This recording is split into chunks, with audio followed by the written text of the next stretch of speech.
is Monday, April 29th of 2024, and I am live with you, and I'm so excited to be here. Thank you, Jay, for producing and for playing in the sandbox with me. Thank you, everybody who is jumping into the chat room. I'm going to check it throughout the show because you guys know how I multitask, right? Haha. But I am going to try and try and give you some insights as to what is happening in my world, what may be happening in your world, energetically, relationship stuff. It's all up, it's just one of those things. And I'm just excited to be able to be live with you today.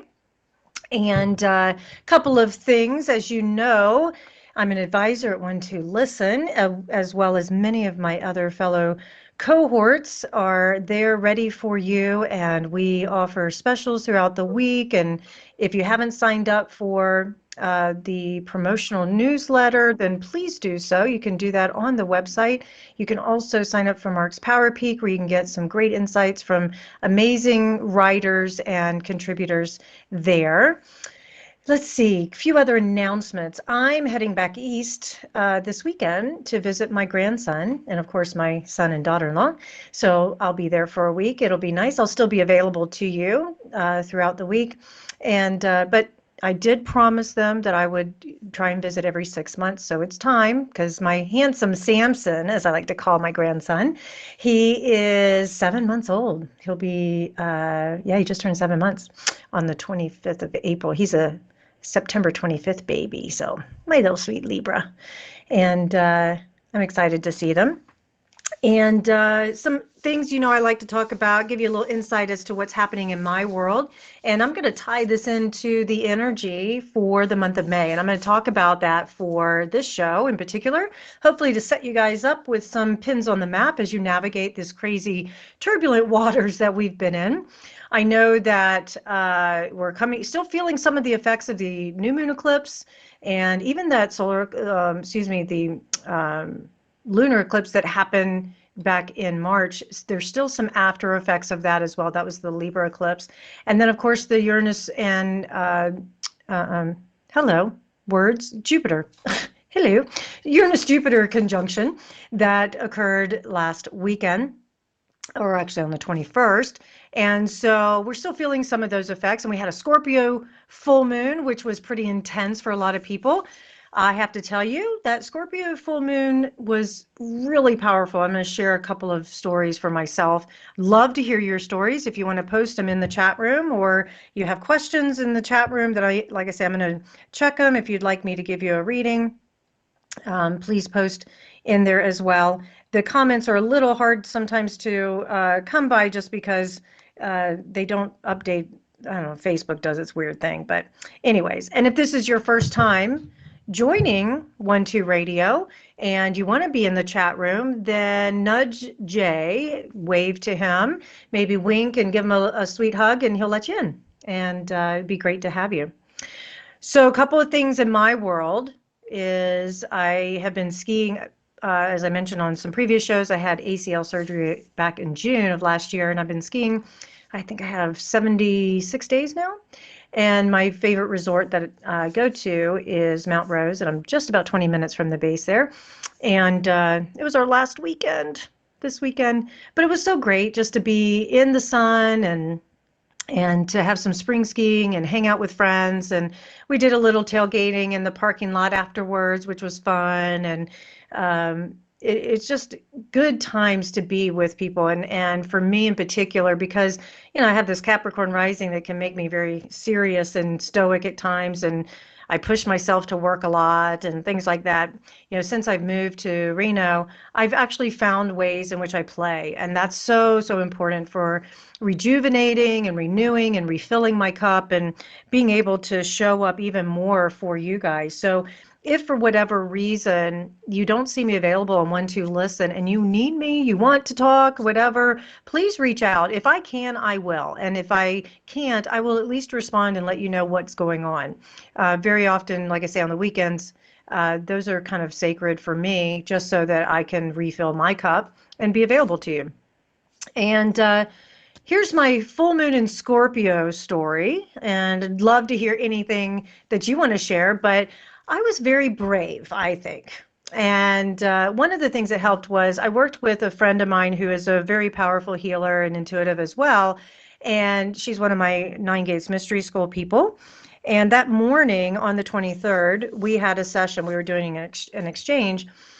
And one of the things that she reminded me of was something I've heard from multiple people throughout my life. And that is, it's part of my blueprint or my karma to use my voice, to really speak my truth. And whether you believe in past life or not, doesn't matter. I believe in it. I believe that our souls are multidimensional and that we have many different experiences throughout different lifetimes, that we're here to break this karmic wheel. And what I will say karma by definition for me is it's a conditioned tendency. It's a pattern that we repeat over and over again. It's like we're on the samsara wheel and we just can't get off of it until we wake up in our consciousness and say, whoa, wait a minute, I just did that again. I'm going to do things differently. I'm going to respond differently. I'm going to act differently, things like that. And here we are in these conditioned tendencies that are sometimes very unconscious, and we don't know that they're there until we have a situation that prompts us. So I'll say in many past lives, I would speak up. I would be punished for it, or there would be issues with me using my voice.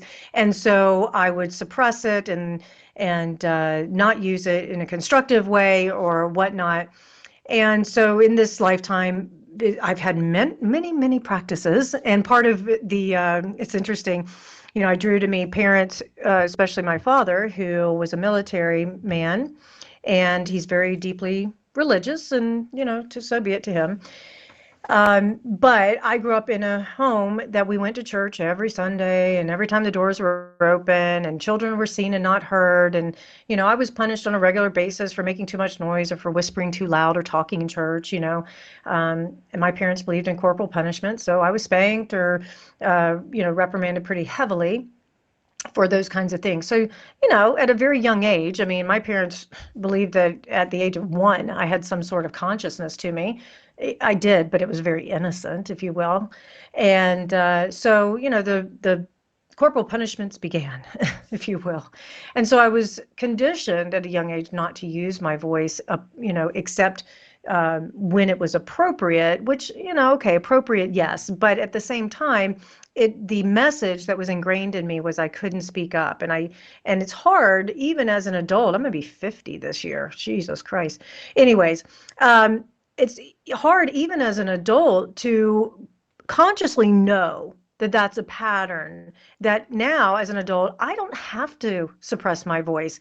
I do matter. I have sovereignty within myself. I know this intellectually, but it's very difficult when I'm in an emotionally driven state and I have an agenda and my ego wants something. I desire something to manifest. And so how do we manifest? We use emotion. We take action, right? Our emotions help to make that manifestation possible. And so this whole diatribe to say that my voice matters.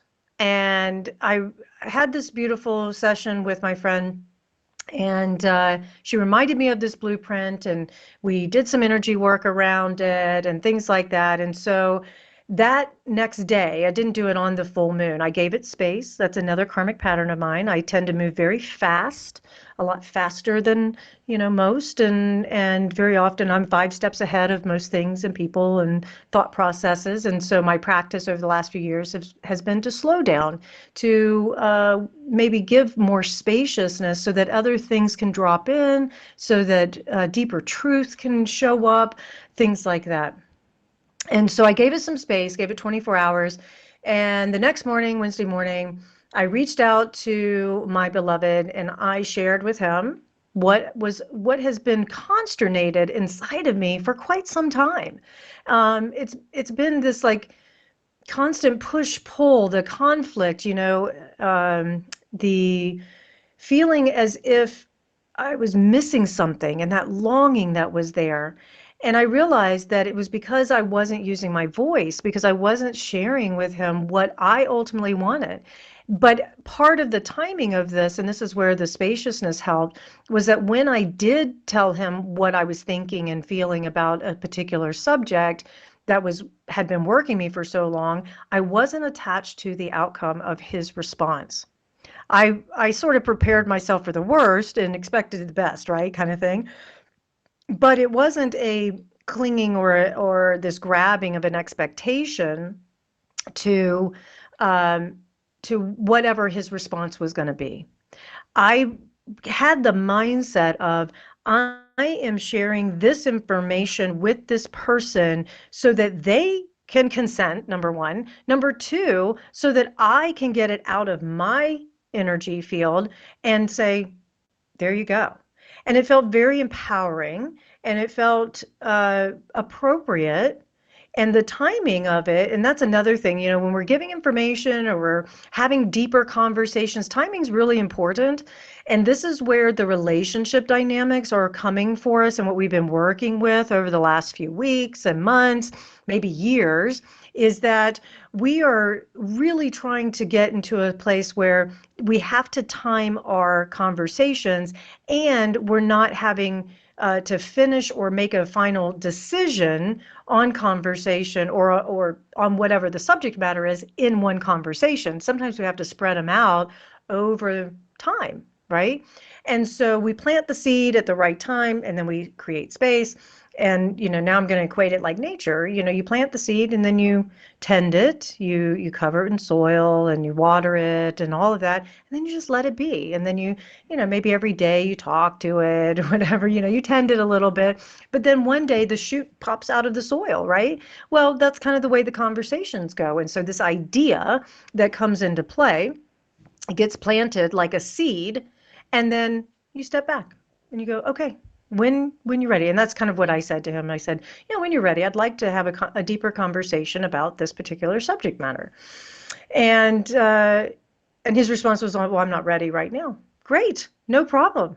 Because I didn't need a decision from him in that moment. What I needed was to let him know that this was something I needed to talk with him about and think about and work through with him when he's ready. So here we are. I'm going to talk about now the energies of the month of May. And so we have a few things happening right as we kick off the month, and that happens in 2 days, right?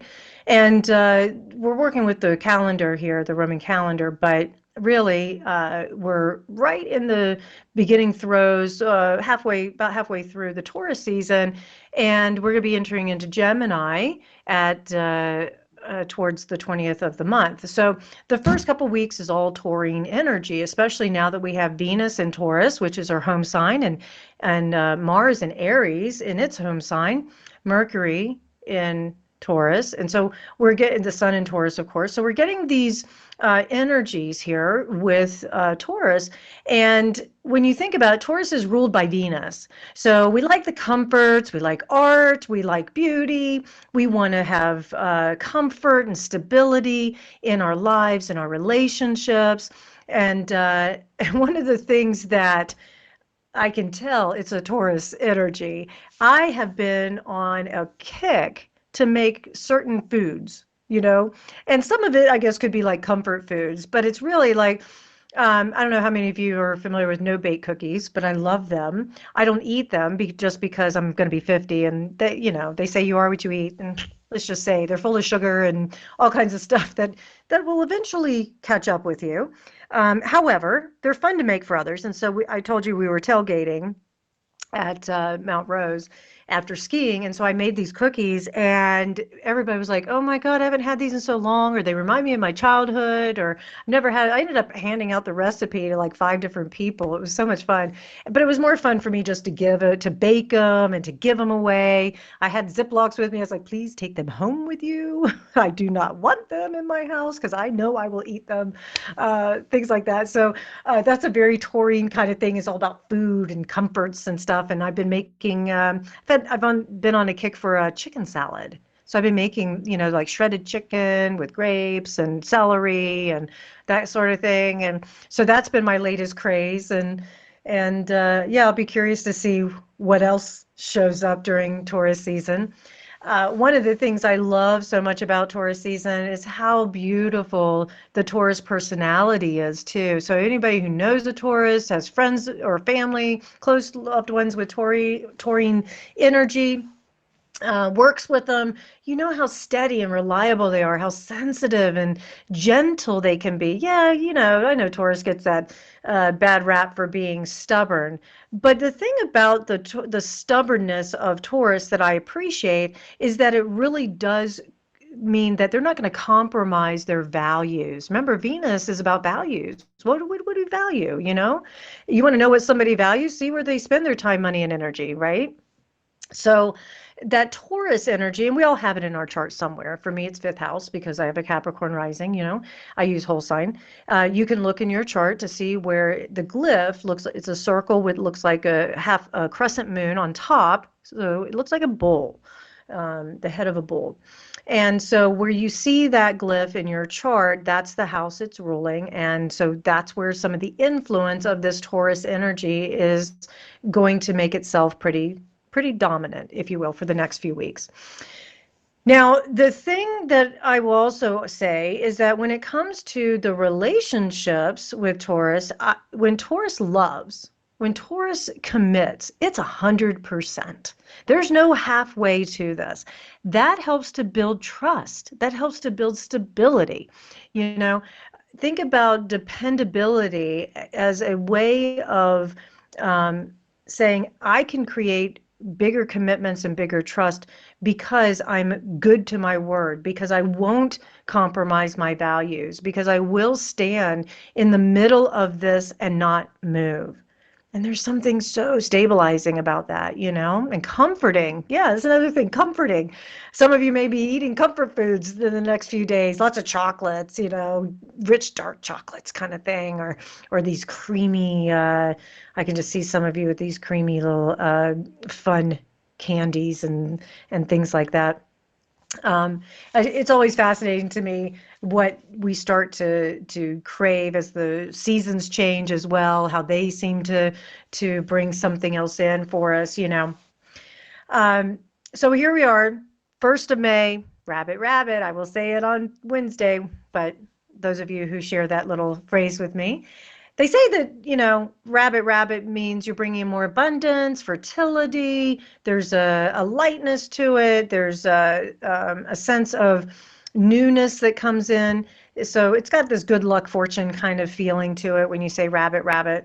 And for me, I use it as a tool of awakening to be able to say, okay, it's the 1st of the month. I get to choose consciously now, how do I want to experience this day and this upcoming month, right? And so I want the abundance of kindness, of comfort, of joy, of optimism, of, being able to meet whatever shows up in my full present moment. That's the other thing about Taurus energy. It's very present. Now, granted, we're not all just one sign, but if you want to tap into this earthbound sign, it's grounded. And one of the things about grounding that I so appreciate, and it is a practice that I do on a regular basis, is it allows me to not react, and it allows me to make choices based on something deeper inside of me versus just willy-nilly and not, consciously thinking things. I will say, this is my shadow, that there's a moment in time where, I'm very laid back for the most part. There's very little that bothers me, and you can push quite a bit with me, and then I have my breaking point. And I will tell you, it's not always pleasant. That's part of my practice. I'm working on it. But being grounded would have helped me yesterday when my beloved came into the kitchen while I was making dinner and started telling me how to make dinner, and I just was not in the mood. And his way of trying to be helpful wasn't helpful. And I finally just looked at him and I reacted. I did not respond. I reacted. And what I said was nothing short of 3 words that I can't take back, but it was but it was very clear I didn't want him talking anymore. So anyways, it was one of those moments, but and since then everything's fine. But still, I paid attention to that. So just be aware that certain things are going to show up unexpectedly. And we're going to meet them however we meet them because we're perfectly imperfect humans. And sometimes we're going to do great with it. And other times we're going to fuck up. And that's where you sort of laugh at yourself and you make amends appropriately and you keep moving, you know? So 1st of May, I'll get to it, I promise. The May energies. And just so Jay knows, I didn't tell him this before we started the show. I'm not going to go to a commercial. I'm just going to keep rambling because I'm hoping that this stream of consciousness might be helpful to you. And I don't want a commercial necessarily to disrupt us today. So Venus officially in Taurus on May 1st, Mars officially in Aries, as I mentioned, and Mercury direct. Yay! We could all celebrate. And we're going to have Venus squaring off with Pluto. Oops. Okay. Little tension, a little bit of creative energy here that shows up because with this square going on, it's a dynamic tension, right? And we need tension to grow. And it's not always painful. Sometimes it's a good challenge, you know, when you think about it. I had someone the other day, this is something else very Taurus-like, if you will, another example that I'm doing. My beloved's father and I are planting tomatoes together. Now, his name is Bill. Bill has been planting tomatoes for, I don't know, 30 years, something like that. And so every year, every summer, his tomatoes are some of the best you've ever had. I mean, there's something about the fertilizer he uses. I don't know, does he just talk dirty to them? I don't know. But these are some happy tomatoes.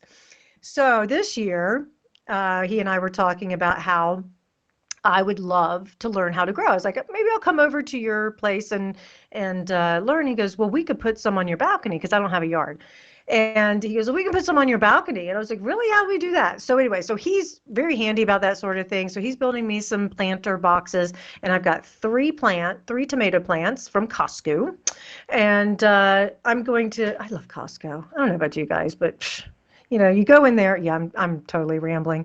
You go into Costco and you set it. You're like, I only need these 2 things, or I only need 5 things, and you walk out with 10. And you're like, what the hell? Anyways, it's so good. It's so tempting. So I have tomato plants now that just came out. And Bill and I are working on, we're going to plant them together this week. And I'm very excited about it. So I'll probably name them because I'm just that type of person. I name everything. And the long story, where I promise I'm getting to, is that someone challenged me about growing tomatoes, you know, where they looked at me like, you're not going to grow tomatoes on your balcony. I'm like, watch me. Just watch me. So not all tension is bad. And if for some reason I'm a total failure at this, I learned something along the way. And but I can tell you, these tomatoes are going to have names. I'm going to be talking to them. I'm going to be sharing with you guys their progress and how they're doing. And yeah, I'm very excited about it, actually. So what are you guys excited about? I should check the chat room. I need to see if you guys are in there because I'm just, like I say, just rambling on and on. And let's see. Hi, Pamela. Good to see you. It's great to see everyone. And like I say, please feel free to comment, ask questions, whatever. I'm going to keep going. So again, this dynamic tension between Venus and Pluto can offer us quite a bit of new ideas that anchor in for manifestation, because we've got the earth sign of Taurus squaring off with the air sign of Aquarius, and our big ideas need a place to land. Think of it that way. These two need each other. When you have these cosmic ideas or otherworldly ideas, this, and I'm saying ideas because Aquarius is an air sign, so we're working with the mind, we're working with communication, we're working with thoughts, right? And we talk all the time about manifestation, and Taurus is the manifester. It's an earth sign. And it says, I want to anchor this in. It's a fixed earth sign. It says, I'll take that idea. Now let's put some real subject matter to it, you know? Don't just talk about it. How, or show me how is this going to happen? And then the beauty of this Taurus energy is it moves at its own pace. It's very methodical. And so as I mentioned before, think of it like nature. We're planting these seeds, these ideas, and we're going to watch them grow over time. And that's also supported by the new moon in Taurus, which is going to be sextile Saturn in Pisces on May 7th. And that's going to be such a beautiful energy. I think the month of May is going to give us a little bit of relief, a little bit of gentleness and softness from this Aries energy that we had, because the Aries energy, as you all experienced, it's got some pretty intense stuff with it, but it moves so fast, and sometimes you can't even keep up. It's so impulsive, and it just kind of knocks you off center, and you're forced to react on certain things, or be responsive. And it's like, oh my God, I can't keep up with all this. Whereas with the Taurus energy, we can start to feel like, okay, one bite at a time. Maybe there's some space in my day that I didn't have before. Now I can get some things done in its own time and its own way. And the new moon in Taurus, like I say, sextiling Saturn and Pisces, it's another indicator and energy that we're going to want to take these ideas, these dreams, these imaginary kind of things, the things that we have been hoping and wishing for, and we're going to say, okay, now these are the practical steps I need to take in order to manifest what I want. Very similar to the seed I planted last week with my beloved. It's like, hey, this is something I desire. Now, I don't expect any conversation with him about this probably for months. I mean, he's a Scorpio. It may take who knows how long. But anyways, doesn't matter. The bottom line is that I may have to revisit that conversation down the road, or that subject matter, and say, hey, have you thought any more about it? Whatever, I'll be ready for it. But we're really wanting to have the sense of, I want to start something new, and I need to take time and the steps to make it real. Many of you are going to be starting a business during this time. It's a great time to do it. Yeah, launch that business, launch that book, launch that talk, whatever it might be. Circulate, get out and surround yourself with people of like heart, you know. The other thing we're going to have is we're going to have a Sun-Uranus conjunction, or as I like to say, a canoodling, that's going to happen mid-month on the 13th.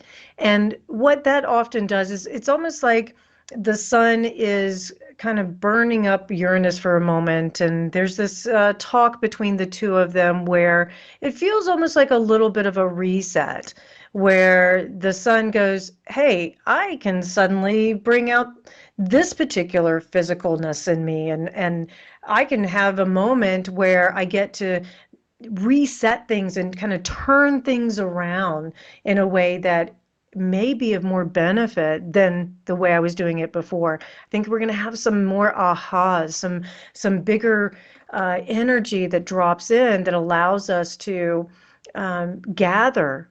Think of this as like a gathering time. We get to gather information, we get to gather energy, and then we get to anchor it into a reality. I would love to be a fly on the wall for many of your conversations of how deep and rich the energy is for you, and how deep and rich the conversations will be for you. I think the biggest thing is that we don't push. Many of you who are starting your own business, I've worked with you. The thing I keep saying is, please keep it realistic. This Taurus energy will help with that, but this isn't about getting rich quick. Every once in a while you'll find those success stories. I don't even want to call it a success story. You'll find those stories where people launch an idea, and within a year it's made millions, and they sell the company and blah, blah, blah. Be realistic. I'm not trying to rain on anybody's parade. What I will say is that if that happens for you, celebrate it. But that can't be your end game, right? This is where you want to just do it because you love it. Do what you love. And you watch that passion, that energy will flow.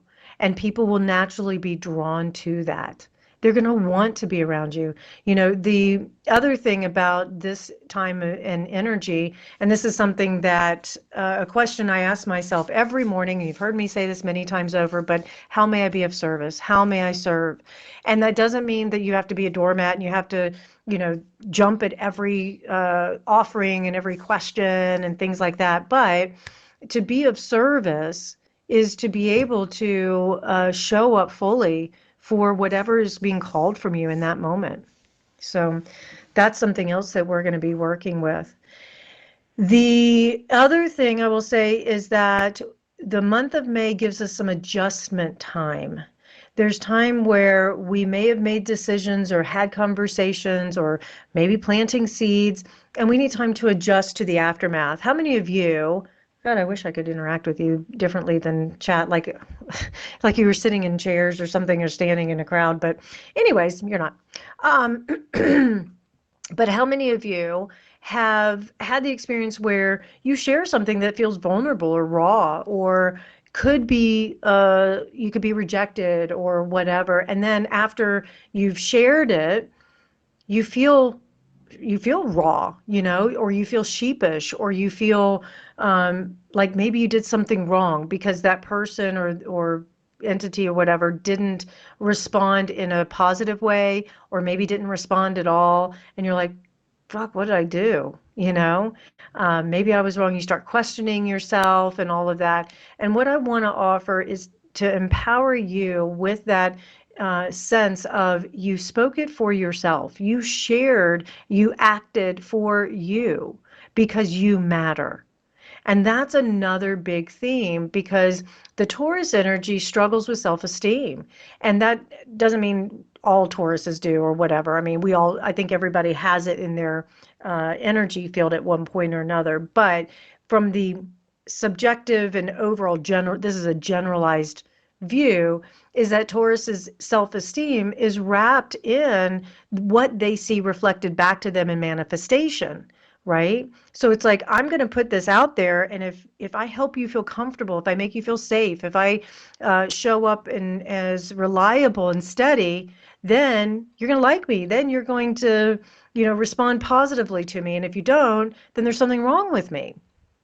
And so that's what we're working with. That's part of the shadow that we'll be working with this month. So we're going to have a nice blend, if you will, of this gentleness, this ease, this grace that Taurus offers, but also we're going to have to pay attention to that shadow side, that if we're exuding all this grace, beauty, ease, and comfort and stability, and it's not being reciprocated or it's not being reflected, we could get our feelings hurt, and shut down. And we don't want to shut down the progress that we're making. And I do think we're going to have some good support throughout the rest of the month because we've got Mercury entering Taurus on the 15th. We've got the Sun moving into Gemini and Venus in Gemini on the 20th. And we have a full moon in Sagittarius and Jupiter then moving into Gemini. That's another big move that's happening this month. That's on the 26th because Jupiter's been sitting in Taurus for the last 12, 13 months, right? And so we've got some pretty big movement happening in the month of May that gives us a little bit of lightness. When Mercury enters Taurus, our minds will start to not slow down in a bad way. Slow down to become more methodical, to not rush and make assumptions. Mercury and Aries can make a lot of assumptions. Mercury and Aries can speak impulsively, like I did last night to my beloved. I was triggered, I know. And so here with Mercury entering Taurus, we get an opportunity to take our time in parsing our words so that they can be a tool to build something beautiful in our lives, And so we are going to feel the generalized collective energy of maybe thinking about some of the things that we are wanting to manifest even more. And then here comes this full moon in Sagittarius on the 23rd. And remember, Sagittarius is ruled by Jupiter. Jupiter is in Taurus right now. And then we've got all this other beautiful, like I say, Taurus energy, and then Gemini energy is playful and youthful and fun.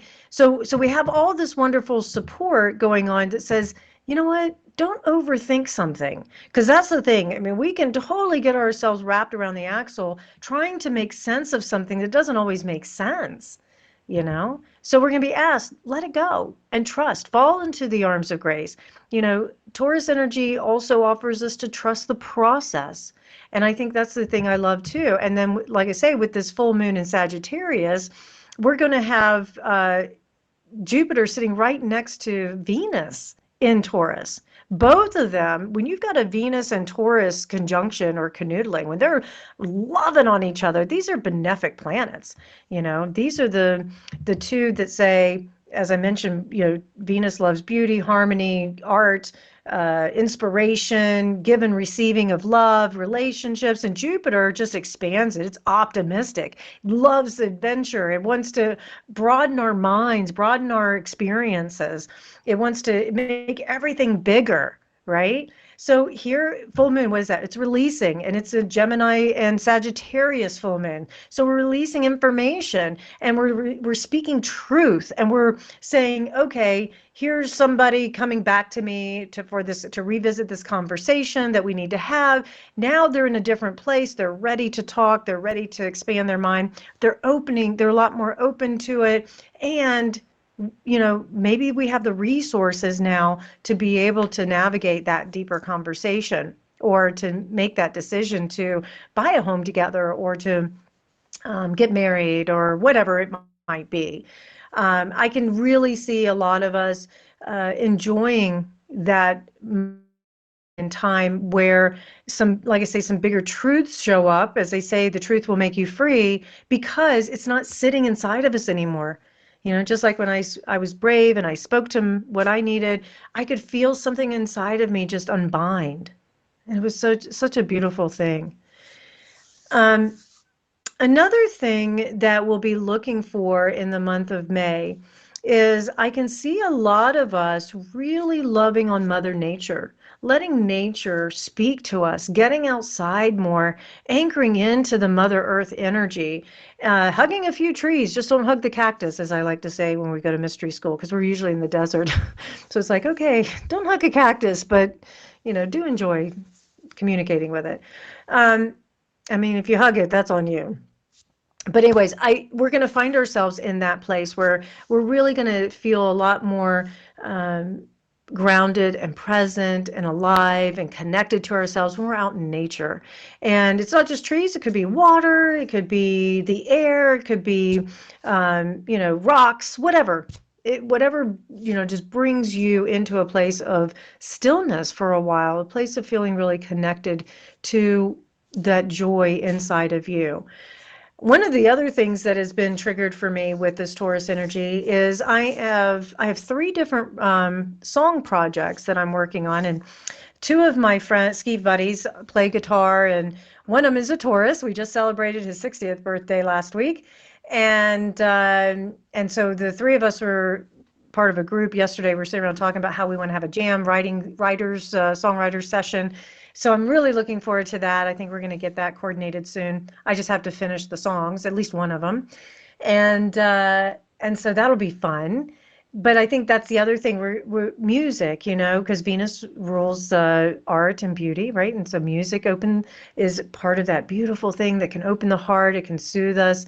That's one other little detail that when I got triggered and kind of bit my beloved's head off, I grabbed my phone and I put on some music that made me happy, because the one thing you don't want to do is cook when you're not happy, because the food doesn't turn out well. That's all I can say.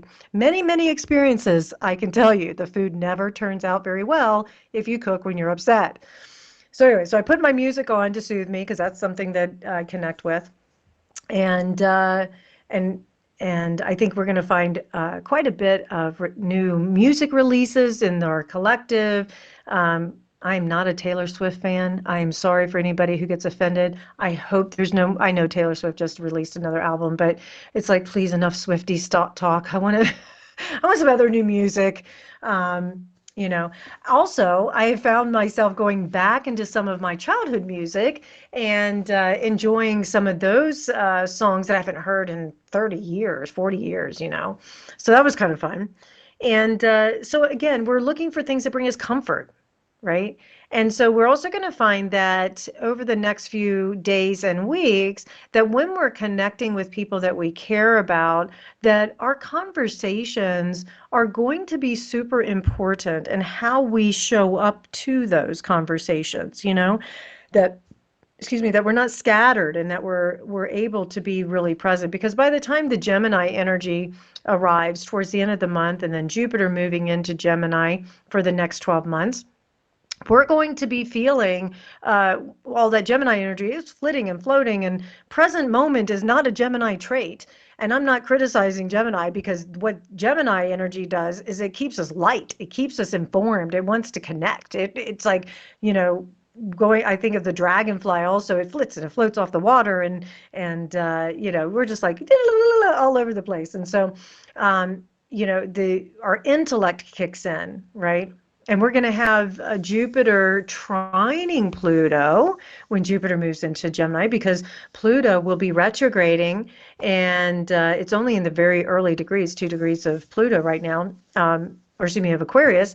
And so we've got this energy where we're going to have quite a bit of air energy towards the end of the month, which means because of this Jupiter trining Pluto, it's going to have this expansive ideas, thought processes, things that we want to maybe pontificate about, talk about. They say an idea is like a virus. You plant it and it's very difficult to ever get rid of.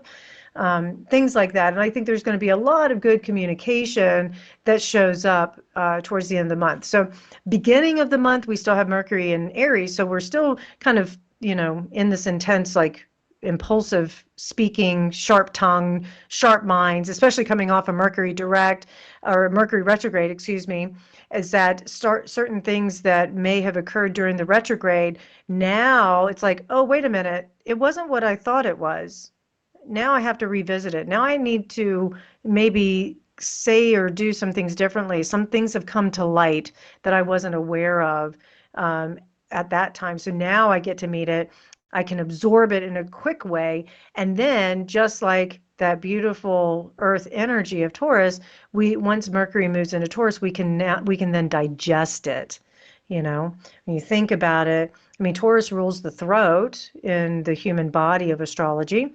And so here we are, with Aries of the mind, the head. We've just eaten, if you will, information, and now we're going to bring it through our throats into our digestive system and allow it to settle, allow it to really kind of come into its own place of like, what makes sense, So all that to say, take your time when it comes to the conversations. I had this conversation with another friend of mine, ski buddy of mine, yesterday about time and how I felt. I do believe that we can stretch time. I believe that we can slow it down. We can speed it up. We can play with time.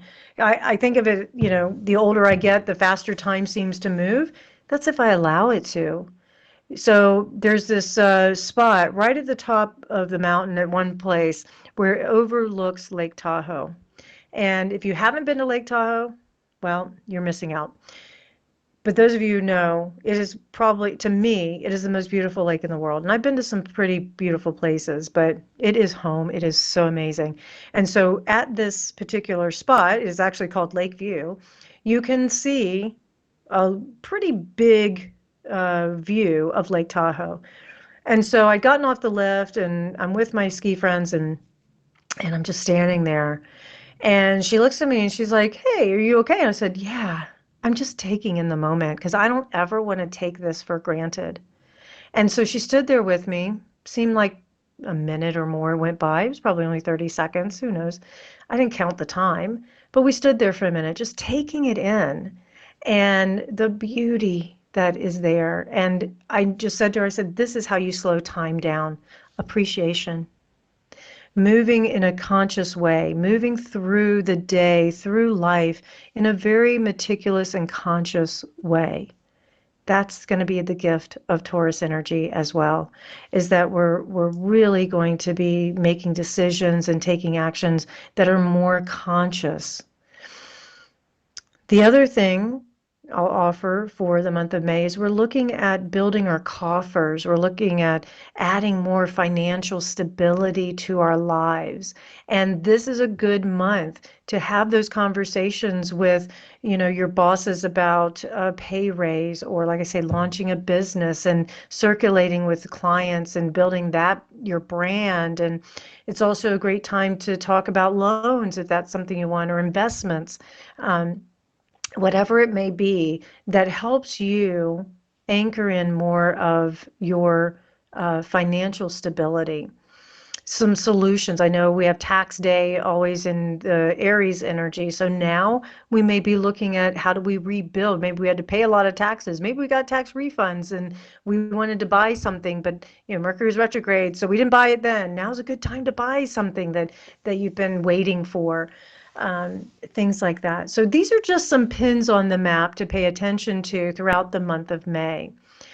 And the biggest thing that I will say is that grounding is going to be the core of how we navigate whatever energy shows up.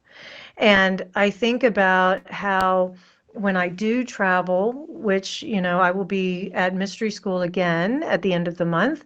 We have some really powerful students that are arriving, and they're going to be challenging all of us to show up, to stay grounded, to be aware, to be awake, because they're looking for something. They're seeking something that is inside of them that just needs the fertile ground in which to bring that out for them. And so I'm very excited about that. But, the grounding piece is going to be very important during that time, because that's what I was talking about, that dynamic tension of squares when you look at it from an astrological standpoint, is that these tension points aren't there to take away the discomfort. They're there to meet it with our full presence and to remind ourselves that we have the tools. Remind ourselves we're not children. We have agency. We're adults and we can speak from an adult place. And if somebody doesn't appreciate or respond to our adultness in a way that feels good to us, maybe they're not our tribe. I always say you don't have to like everybody. I used to think, especially in the spiritual community, we were supposed to like everybody, kumbaya. Oh, the God in me sees the God in you, all of that. Yes, that's true. At the essence, at the core of who we are, we all come from the same place, the place of love.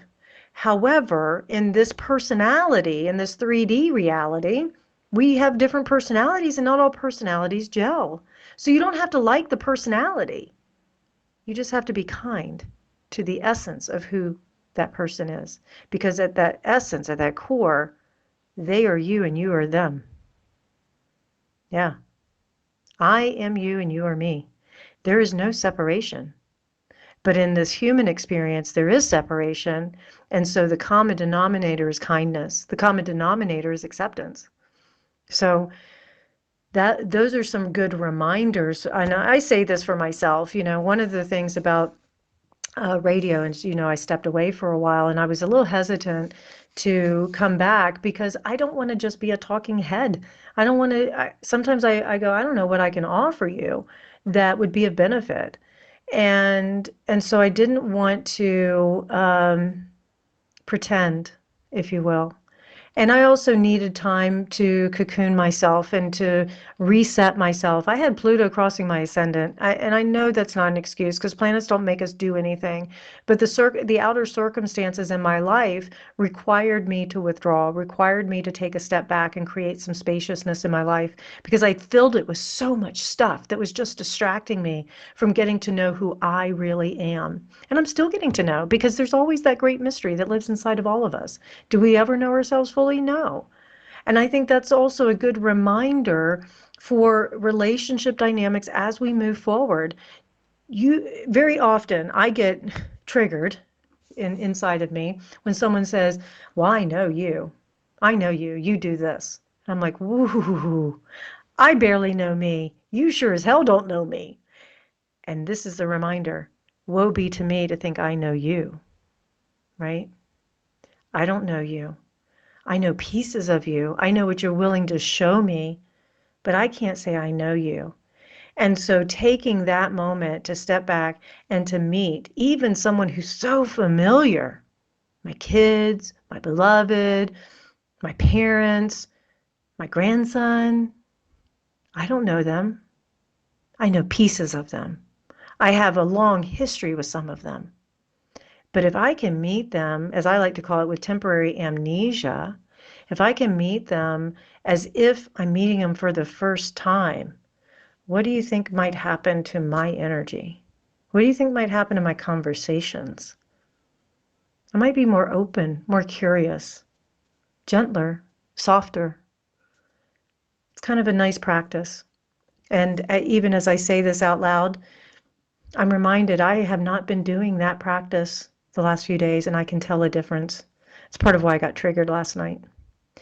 And and so I am going to take on that challenge. I'm going to challenge myself not just with growing tomatoes, but growing that remembrance inside of me that I don't know another person. But what I can do is stay curious. Who are you now? Who are you today? Because that other person has had an experience or two, has lived another day, that had experiences within that day that may have shaped them differently, that may have opened something for them. Maybe it shut something down. Maybe they're working through something. They're not the same person they were yesterday as they are today, any more than I am. So it's a really good reminder, I believe, for all of us to pay attention to things like that. It looks like we're coming towards the end of the show. I just want to do a couple of reminders and wrap it up and just say that every week I try and do a video. As you know, Mercury, I'm blaming Mercury. I love it. This is the dangerous part about being an astrologer. Is like, what did you do before you knew astrology? Yeah, you just sort of lived life, made decisions. Nobody pointed back and said, oh, Mercury's retrograde, you shouldn't do that. I mean, when I was 20, or should I say when I was 18 and got pregnant, I wasn't looking at the planets. If somebody had told me, well, Mercury's retrograde, you shouldn't do that, I'd be like, okay. Anyways, but I try and do a weekly video, Celestial Wisdom video, and post it onto YouTube. Thank God that Joan has my back, because, and then I have the radio show, because I was able to post the radio show instead last week. But I did do a Celestial Wisdom video for this week, so it put some pins on the map for you for this week. And then I'll have Joan post the radio show once I get the archive done. And that also lends to reminding you that you can come to 1-2 Radio at any time. You can listen to the show's replays. You can listen to the archives. So if there's anything at all that you've missed or that makes sense or you want to just listen to again, it's here for you. And I cannot thank Jay enough for all the hard work that he puts into this show and to radio. I mean, it's such a gift for us and a platform for us to come together and to share all these different personalities and all these different views and perspectives. And it's a really nice place to be. So now that I'm going to get myself a little bit more into a rhythm this summer, because I don't have any mystery schools next until September after this one in May. I will start to have some guests on the show, things like that. I know I'm going to be on Oliver's show. If it's not this week, it'll be next week. So look forward to that. And of course, come find me at 1-2 Listen. I'm here for you. I'm so in love with you guys. You inspire me, you encourage me, and you give me a reason to hope for a better future. So thank you for that. All right, you guys, enjoy the rest of the shows, the rest of the day and week ahead. I look forward to connecting with you guys next week, and even whenever we do talk. All right, you guys, have a great week. See you soon.